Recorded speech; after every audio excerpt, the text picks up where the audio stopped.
प्रितीच्या भयणीनो तुमकां सगळ्यांक देव बरो दीस दी म्हणटा.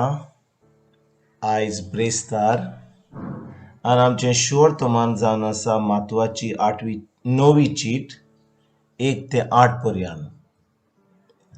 आनी आयज कितें आमी आयकता, जेजू आपल्या नोकरांत येता आनी थंयसर कितें जाता, जेन्ना तो शिकोवन दिता ताका एक लोक एक अंथरुणार पडलेल्या एका आरकाराक जेजूशी हाडटात.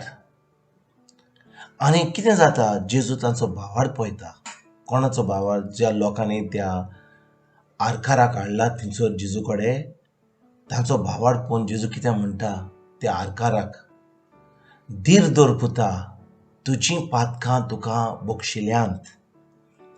आनी जेन्ना तो अशें म्हणटा, थंयसर दुसरे लोक आसले, शास्त्रांचे लोक आसले, आनी ते कितें म्हणटा, हो मनीस देवनी ना करता.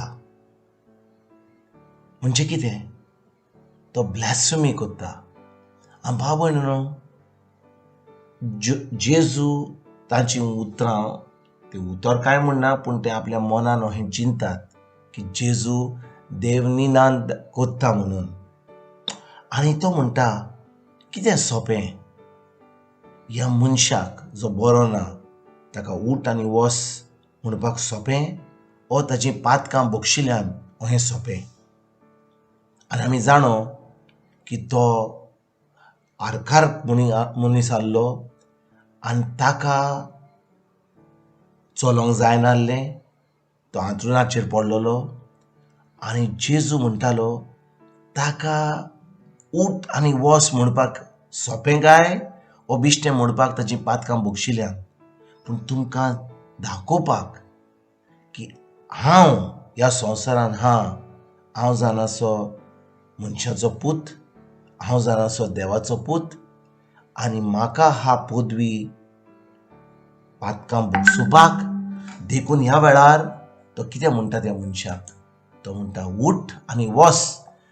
आनी त्याच वेळार तो मनीस उठ्ठा, आपलें सगळें बिशाणें घेता आनी चलोंक लागता.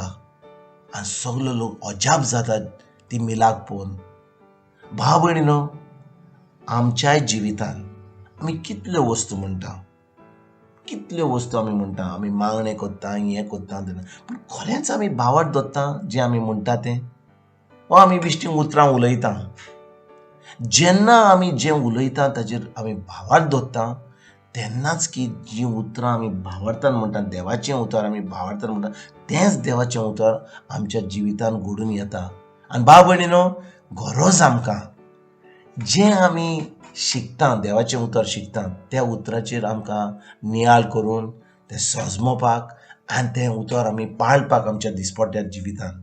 कित्याक आमी कितले फावटी आमी देवाचें उतर उलयता, आमी कितें म्हणटा, आमी सजमता की खूब उतरां उलोवन आनी खूब मागणें करून आमचें काम जातलें. पूण खरेंच म्हणल्यार जेन्ना आमी देवाचें उतर घेता आनी ती सजमणीन आमी पाळटा, तेन्नाच की देवाचें उतर आमच्या जिवितांत घडून येता.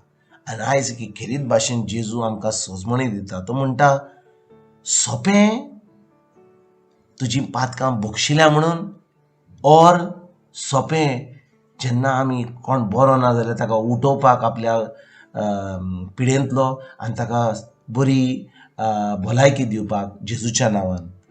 जेन्ना आमचे कडेन भावार्था, कितें म्हणटा जेजू, माकुचे सोडाई चिटीन सोडाई ओडेन ते 18 पर्यंत. तो म्हणटा जेन्ना आमी ताचेर भावार्थ धरता, आमी देंवचार काडटले हांव, आमी पिडेंचेर हात धरून तांकां पेकयतले हांव. आनी जेजू म्हणटा फुडले जुवाचे 14 चिटीन 12 ओड, तो कितें म्हणटा, जेन्ना आमी ताचेर भावार्थ धरता तेन्ना आमी जें ताणें केलां तें आमी करूंक पावतले हांव. खरेंच भाव भयणीनो, गरज आमकां ह्या देवाच्या उतराचेर आमची आमची आमची आमची चोत्राय धरूंक, हें शिकोवन घेवपाक, सजमून घेवपाक आनी तें आमचें उतर आनी देवाचें उतर पाळपाक आमच्या दिसपट्ट्या जिवितांत. आयज खेरीत भाशेन ह्या उतराचेर आमी नियाळ करुया आनी देवाचें उतर सोजमून आमच्या दिसपट्ट्या जिवितांत आमी करपाक आमी नियाल करया आनी थाराया आनी खरेंच देवाचें सगळें जें बरें जेजून आमकां घडोवन हाडलां खुर्सार तें आमच्या जिवितांत आमी घडोवन हाडया. आयज तुमकां आनी तुमच्या फॅमिलीक एक बरो दीस आवडेता आनी परतून तुमचे कडेन उलोवपाक फाल्यां हांव हाजीर जातलों. तुमकां सगळ्यांक गॉड ब्लेस म्हणटा.